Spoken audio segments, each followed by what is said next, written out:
My name is Loretta Maddox. Good morning, good afternoon to everybody, and thank you for joining us today. On the call, as you just heard, I have Nicole Mark, who is going to be moderating for us today, any questions that come in. And then I also have Chad Shipman on the call as well. And so we are going to do as we usually do, give everyone a brief update on things that have changed in the last week. As you all know, we are experiencing a different time in our lives right now, and we are seeing a lot of changes on a daily basis that impact our lives as well as the business that we're in, which is the healthcare world. So we want to help you guys navigate through that. As we go through the information today, what I would like for those of you on the call to think about is the things that are impacting your practice. We are going to touch on the hot items in the news and things that we think are relevant to you. Some of them may be, some of them may not. But what is going to be the most helpful to everyone on this call is to address the questions that you guys have.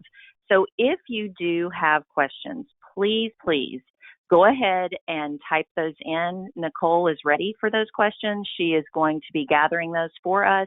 And then at the end of this presentation, we're going to address as many of those questions as we can. So please feel free to key those in at any point in time. And like I said, we will do our best to address as many of those as we can and still get you guys back at work after this presentation. So another reminder that I want to give everyone is that we do have the HCP COVID-19 Toolkit. It does continue to get updated anytime that we have information that we think is going to be relevant to you. We are putting this in the toolkit, so we definitely want you guys to be taking advantage of that. If you have questions on how to access that toolkit, please feel free to contact your compliance advisor or anyone else at HCP, and we'll help you get connected. So the first thing that we want to talk about in the recent updates is money. I think that is relevant to most people on the call. We do like to know what's going on with finances. And from a CMS perspective, there have been some payment updates. The Accelerated and Advanced Payment Program is definitely in effect right now. And as a matter of fact, over the last week, CMS approved over $51 billion for providers in this program. And so we just wanted to touch on some of the things that you must do in order to participate. So you do have to complete a request form. You have the ability to request up to 100% of Medicare payments from the last 3-month period. So these are the payments that you have received in your practice. As far as repayment goes, that begins 120 days after payments are issued, but you actually have up to 210 days. Part B suppliers have 210 days after payments are issued to repay the balance. And the balance is going to be repaid out of the claims that you're submitting. At the end of that 220 days, if there is still money that needs to be paid back, then you will receive a letter and instructions on how to go forward with repayment at that point. But we thought that that might be helpful information for you guys to know if you have not taken advantage of that. Just a little more information about this. The processing times are down from 3 to 4 weeks to 4 to 6 days. I think that is significant. And there have already been 21,000 of 32,000 requests approved. And so we think this is pretty important. So in order to find out how to apply, you can find your MAC. You do have to apply through their website. So here are a couple of links on how to do that if you're not sure how to go about that process. And then I've also given you a link to the fact sheet that just has additional information. Some other payment updates: Medicare fee-for-service claims, the 2% payment adjusted is going to be suspended, and that is effective for claims with dates of service from May 1st through the end of this calendar year. Also, the modifier for cost sharing. So CMS is now waiving cost sharing, which you guys are pretty familiar with. We've talked about this before, and that's the coinsurance and deductible amounts under Medicare for Part B patients for certain COVID-19 testing related services. So this modifier for services furnished on March 18th through the end of this particular public health emergency, and this was outlined in information that came out on April 7th. So you should use the CS modifier on applicable claim lines to identify this service as subject to that cost sharing waiver. And just as a reminder, I'm sure you guys don't need this, but if you're using this modifier, you definitely don't want to be collecting that coinsurance and deductible amount. So now I'm going to take a minute and turn it over to Chad so he can talk about some of the OSHA updates. Yeah, thanks. So, as there's the OSHA guidance that came out for healthcare workers, and as is the case with, anything in compliance really that we work with, whether it's the CDC, some of the HIPAA elements and whatnot, OSHA has divided risk exposure based on a risk assessment. So basically you have those who are at very low risk or lower risk, I guess is how they've should use, caution measures. Those at medium risk, some of those that, just may have some exposure to people with COVID-19, and high risk and very high. What's interesting is, to us, is the fact that OSHA has released this guidance, and it kind of works hand in hand really with the CDC guidance with the risk exposure. That is kind of the case with OSHA and CDC, is OSHA relies on CDC for a lot of their guidance as they publish their information. So I think it's pretty useful information to kind of take a look at, determine. I think what we find that's interesting is that the healthcare workers really do fall into the high and very high depending on what their role is. So for example, some of the healthcare workers who might have the very high could be doctors, nurses, paramedics, emergency technicians, those type of folks who could have more direct access to those with COVID-19, whereas someone who's high exposure just might be those healthcare support delivery staff. So it's just, once again, all about that exposure, and that continues to be really the focus from OSHA, from the CDC, from the government really, as they're determining a risk throughout this. And then here's access to that guidance that we talked about for workplaces for COVID-19. It's a very useful link. We recommend going and visiting that, or I do believe this is actually available in our toolkit, so you can go ahead and download it there as well. Great. Thank you, Chad. All right, so we're going to move over and talk about not all of the waivers, because at this point I have seen over 80 different waivers that have been issued, and the majority of those do have an impact on hospitals more than private practice. But I did want to focus on just a couple that I thought might be relevant to some of the folks on the call.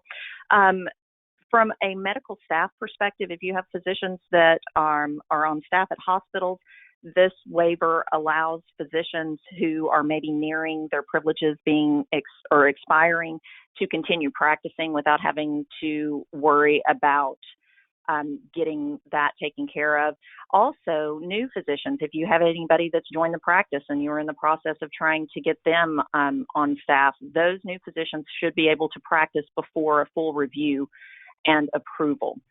Also, from a medical record standpoint in hospitals, this waiver allows an additional amount of time for documentation. So physicians would have 30 days following discharge to get that documentation completed.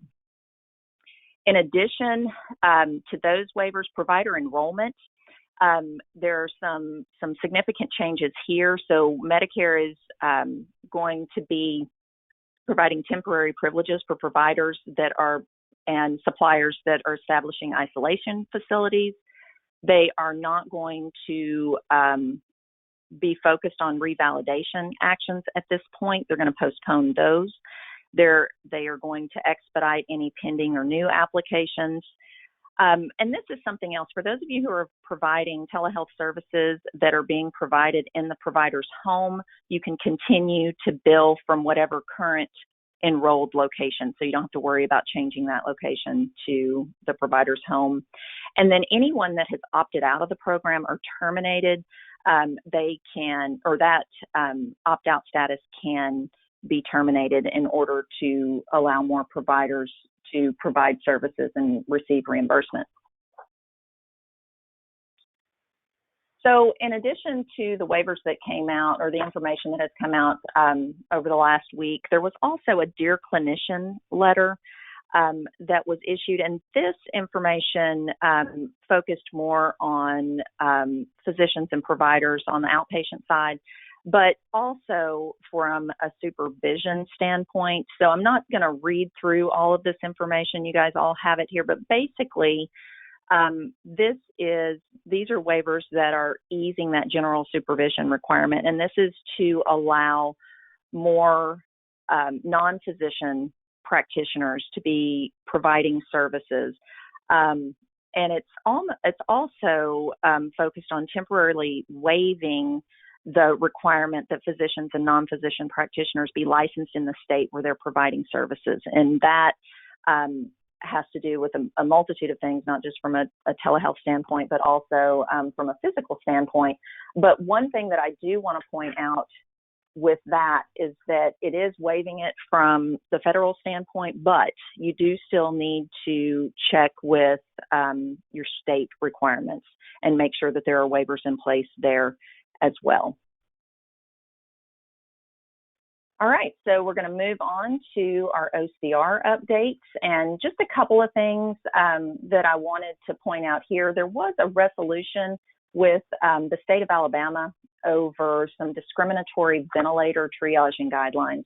And this, the reason we wanted to talk about this today is because this is the first enforcement action since the OCR issued the bulletin back at the end of March, reminding all covered entities of the continued applicability of civil rights during this public health emergency. And so the complaint was filed by the Alabama Disabilities Advocacy Program and the ARC of the United States, and it alleged that Alabama had incorporated criteria into its emergency operations plan back in 2010 that allowed for denying ventilator services to individuals based on intellectual disabilities and also on their age. So this was rectified. Alabama agreed to remove all links to that criteria and to comply with all applicable civil rights laws. But the point is, even though there has been, I know you've heard a lot about enforcement discretion, and I'm going to talk about it in the next bullet, but there's been a lot of enforcement discretion that has been issued, but that doesn't mean everything goes away. So we've got to be very careful and mindful to still follow the applicable rules that are in place. The next thing I want to talk about is enforcement discretion for community-based testing sites during COVID-19. And so the OCR is saying here that they will not impose penalties for violation of HIPAA rules against any covered entity or a business associate that is in connection with providing good faith participation in a testing site during COVID-19. So we just wanted to put that information out there. If it's applicable to you and you have more questions about that, I can get you some further information, but we just wanted to touch on that. And then we also wanted to touch on the fact that Spanish versions of all notifications guidance that's related to HIPAA and COVID-19 that is available on the OCR's website, and I have included that link for you guys as well. So next, I'm going to pass it back over to Chad and let him talk a little bit about employee rights and what you are supposed to have posted. Yes, so Department of Labor did release a poster, and it's an employee rights poster regarding the sick leave and those types of things that went into place with the Family First Medical Act and Care Act or whatever. And so the posters are now available. That was a question that we did have, is are they available and do we have access to those? Yes, we do. And we have uploaded those in our tools section under the toolkit, but you can also, click on the Department of Labor link and access them there. It comes in both English and Spanish, so there are both versions, and we have uploaded those as well. We'd recommend just posting those in your break room. It's just a good idea. It talks about some employee rights for sick leave, who the eligible employees are, and some considerations for employers as well. So it's definitely a worthwhile poster to access and get posted.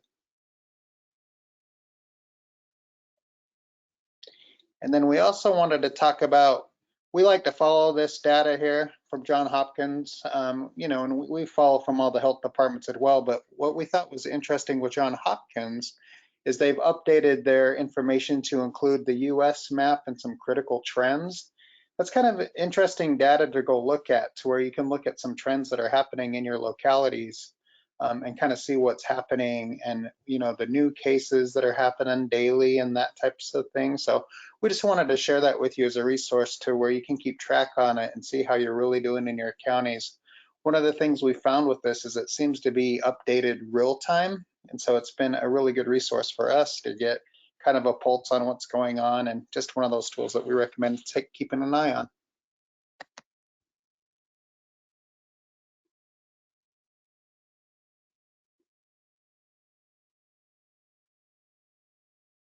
And then, so some of the things that we thought were interesting that came out. Loretta, can you hear me okay? I can. I was on mute. I was just Oh, talking away. Sorry about that. I do that too. So It happens sometimes. just radio silence for a second. Thanks for jumping in. Yeah.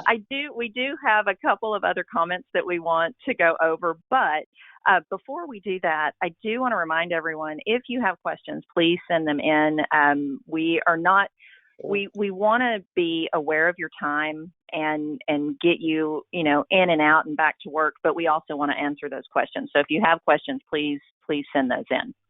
So the last couple of things that we're going to talk about, we did hear some encouraging words on Friday from President Trump, in that Americans may be able to resume elective surgery or elective surgeries pretty soon. Now, I know that is not concrete, it is not guidance, but it is positive, and so we did want to touch on that. We're hoping that we get to a point like that soon. I'm sure everyone is, and to try to get work back to normal, but we are still waiting to see. And again, that's why these webinars, we want them to be useful to you, to try to keep you up to speed with what's going on. Lastly, the COVID-19 exploited by malicious cyber actors. You know, we are all basically moving online. We've got remote workers. We have meetings that are taking place online. We have telehealth that's going on. And unfortunately, there are a lot of bad guys out there that want to take advantage of that. So there has been an alert that has been provided by the Department of Homeland Security and then Cybersecurity and Infrastructure Security Agency. And so that link is included. Chad, do you want to talk any about or add any information on that? Yeah, I think the important thing, whenever there's, you know, it's hurricane season coming up, and we've seen that with this, and any emergency situation, is you get some cyber criminals out there who think, oh, well, let's go ahead and exploit these pandemics or emergency situations, and they do so in a number of ways.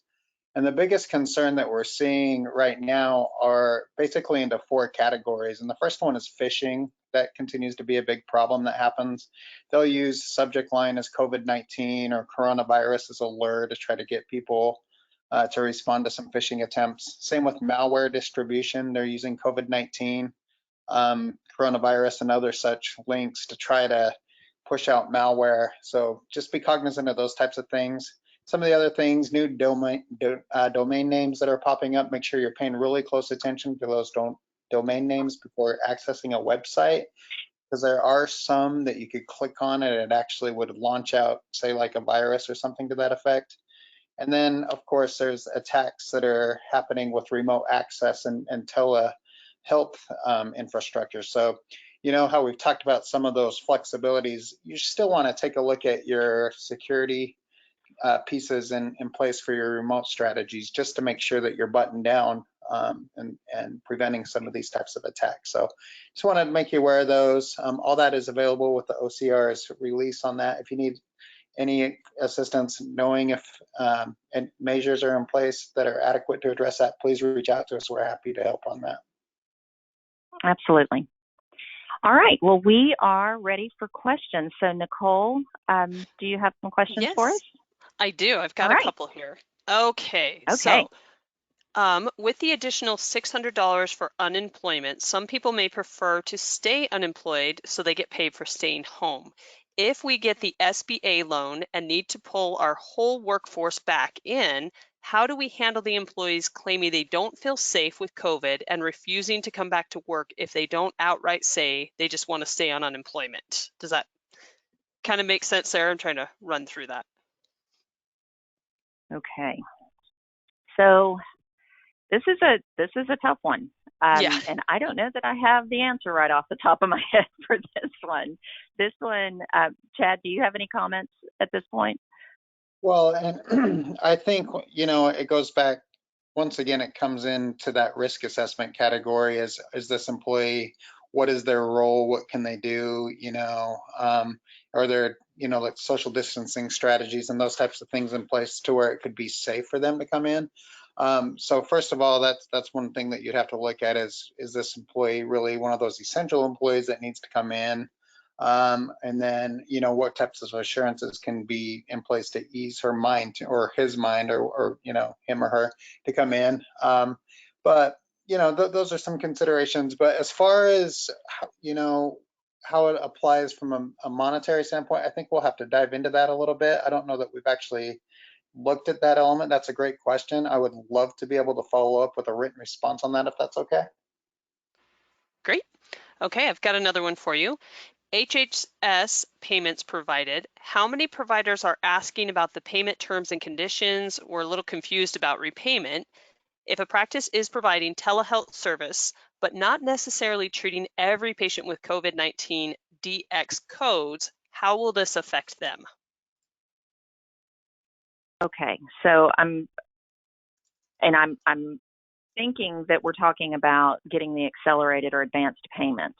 And so accelerated and advanced payments, I mean, from the way I understand this, it's if you are submitting claims after you have submitted the request to get your advanced payments based on your last 3 months of Medicare claims and what you've been paid, then going forward, whether it's a telehealth visit, whether it's related to COVID-19, and Chad, please correct me if I'm wrong on this, but regardless, what the claims that you're submitting back to Medicare will go against that advanced payment.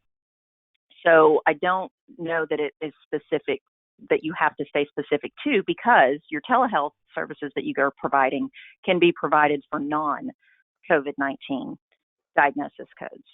Okay, a little clarification there. They just submitted Okay. again, not the accelerated advance payments, that the recent HHS payments just received the stimulus money. Okay. Chad, do you have anything on that? I would like to look at that a little bit further and provide a written response to that. I think I know where they're going with that, but we can definitely, that's one that I'd actually like to run past one of our auditors as well, our billing auditors, and get their Okay. feedback on it as well, because I know that she's actually worked pretty heavily with it. And so if I could have an email address, I'd definitely respond to that one with a written, and then we can, and you know what, we'll be sure to post these questions too on our website, I these was two just questions. thinking that. Yeah, just so that everybody has access to it, but definitely warrants written responses on those, just because there's a couple elements I want to look at. Okay, and we've got one more here about telehealth. So would you discuss telehealth consents and CMS stating it can be obtained after the visit if necessary and should not interfere with patient care? Private carriers have different rules related to consent. Would it be okay to apply this consideration to all telehealth visits?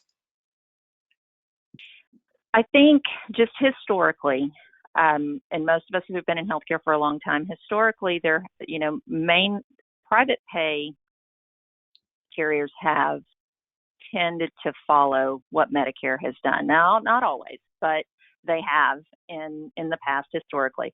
So I think whatever process you put in place, you stay consistent and you have thorough documentation on that. And I can't speak to every private payer, But I can't imagine that if you were going down that path of following what Medicare has recommended, you have good documentation and you're consistent, that there would be too much pushback on that. Now, again, that's not a guarantee, but I feel like that is a good rule of thumb to go by. Yeah, and I think a lot of the private payers are actually releasing guidance that's pretty similar to that as well. So, I think, as she said, you almost want to start with CMS and then kind of let it trickle down from there into your private payers. But most of them are going to be very willing to follow these types of things right now. And in fact, I think I've seen a couple. I think United Health released an update on that as well, and so I think you'll be fine. Okay. But we can We do also have one post more that as a here. written one as well. Oh, sorry, Chad.